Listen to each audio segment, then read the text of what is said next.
La Trinitat Nova enderroca 3 dels darrers blocs amb aluminosi que restaven al barri. Les obres van començar a l'edifici del carrer de la Llosa per continuar amb els 2 blocs del carrer de S'Agaró. El carrer de la Llosa desapareix per sempre amb els enderrocs i tot el terreny es convertirà en una plaça. Serà la plaça major del barri. Ens van garantir que ens posarien una altra vegada el rellotge, la icona del barri d'això, ja quedarà tot això completament a aquest nivell, una plaça amb jardins, etc.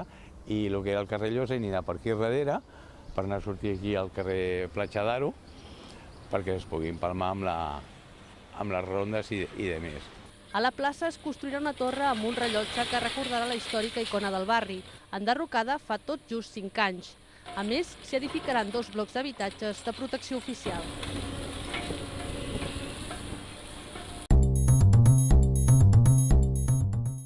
Els veïns de la Prosperitat van aturar la setmana passada les obres d'urbanització del carrer dels Nou Pins, en el tram entre el carrer del Conveni i Tissó. Els veïns es van oposar que les tasques comencessin en plena festa major del barri, afectant un dels escenaris dels actes, la plaça dels Nou Pins.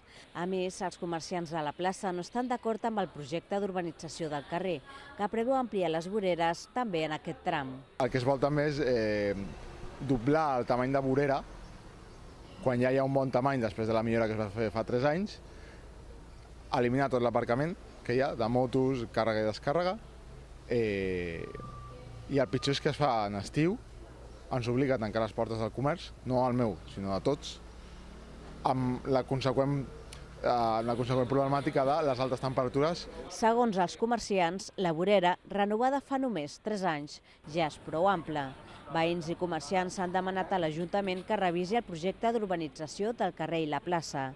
De moment, Districte ha aturat les obres en aquest tram. A més, s'estudia la possibilitat de fer més accessible la plaça des del carrer, aprofitant la supressió del mur.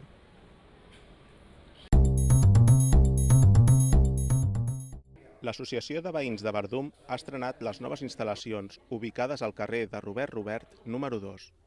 El local consta de 2 plantes amb despatxos, sales de reunions, un gran espai polivalent i magatzem. El local, que durant la remodelació del barri havia funcionat com a oficines de l'Incasòl, s'ha reformat per un cost que s'apropa als 60.000 euros. L'Associació de Veïns de Verdum s'ha traslladat des de l'espai que tenien fins ara al carrer de l'Artesania i vol aprofitar el nou local per engegar amb més força i atraure més veïns a participar. Tenim aquesta associació, ja veus, amb una llum, amb unes característiques i amb una comoditat que no teníem, com si diríem, no? Per tant, és un plaer que posem a disposició del barri. La nova seu de l'Associació de Veïns de Verdum està oberta als veïns dimarts i dijous de 6 a 8 del vespre.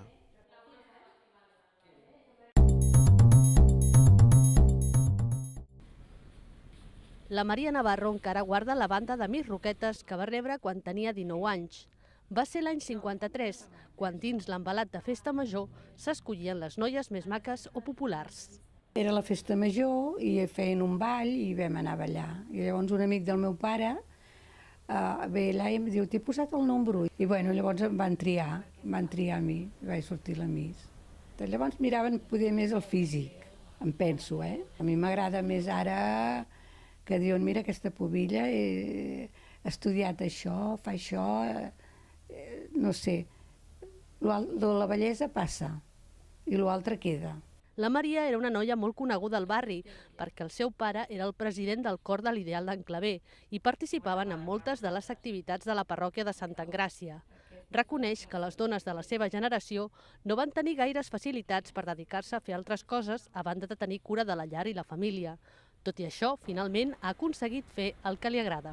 Acabada de casar, em van vindre a buscar si volia ser hostessa de la Fira de Mostres. Llavors hi havia un director de cinema que es deia Rovira Veleta i va vindre a veure si volia fer la pel·lícula i el meu marit no em va deixar. No, ni hablar. Llavors al ser gran ja em vaig alliberar una mica i dic ara me'n vaig a pintar i a fer coses i llavors ja m'ho va acceptar ell també. La pintura és des de fa 40 anys una de les aficions que més l'omplen. De fet, fins i tot ha viatjat a Finlàndia per exposar la seva obra.